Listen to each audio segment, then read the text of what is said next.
بسم اللہ الرحمن الرحیم۔ آج یہاں کراچی میں جماعت اسلامی پاکستان کے وفد نے گورنر اسٹیٹ بینک جمیل احمد سے ملاقات کی،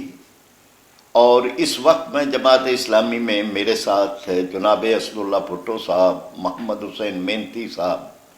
سید عبدالرشید صاحب، مسلم پرویز صاحب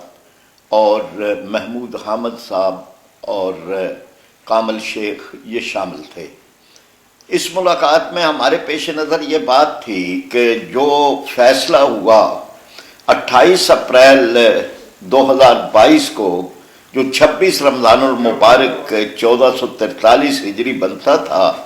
وفاقی شرعی عدالت کا تاریخی فیصلہ،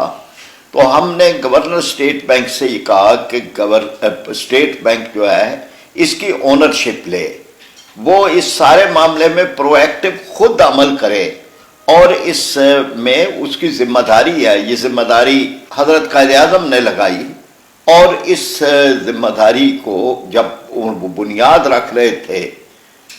اسٹیٹ بینک کی، تو انہوں نے کہا کہ اسٹیٹ بینک کے ذمے میں یہ ٹاسک لگا رہا ہوں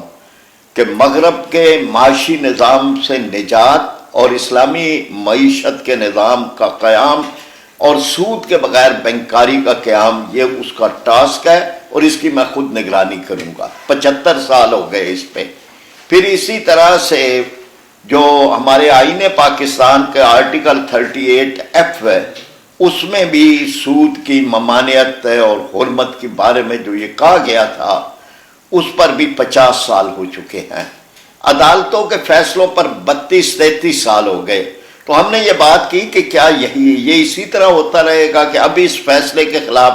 عدالتوں میں ہم پھرتے رہیں گے؟ اس لیے آپ خود اس بات کا فیصلہ کریں کہ آپ نے سود کا خاتمہ کرنا ہے۔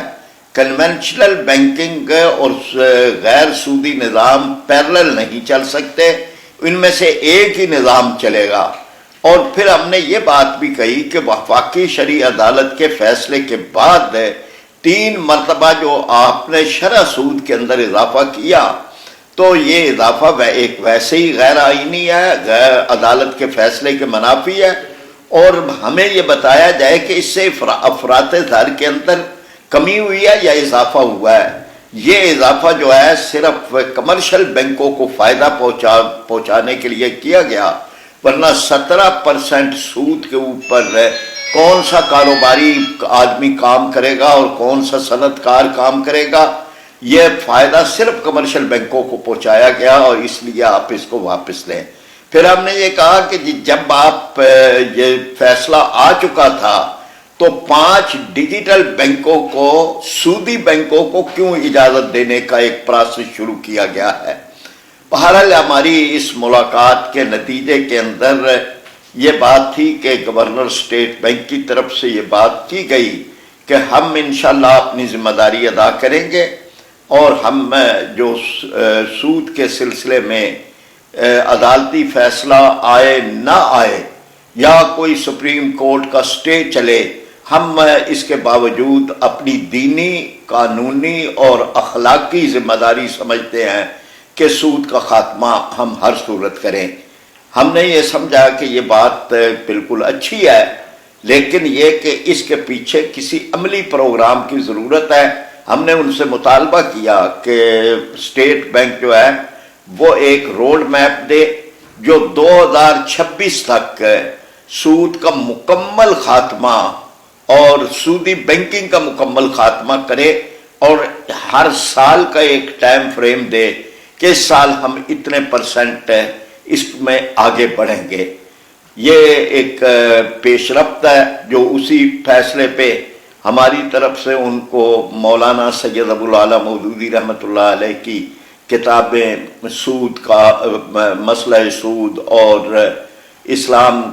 اور جدید معاشی نظریات اور معاشیات اسلام،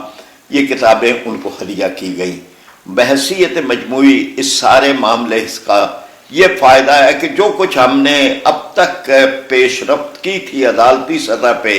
ہم چاہتے ہیں کہ اب وہ عملی شکل اختیار کرے، اور صرف یہ اپیلوں کے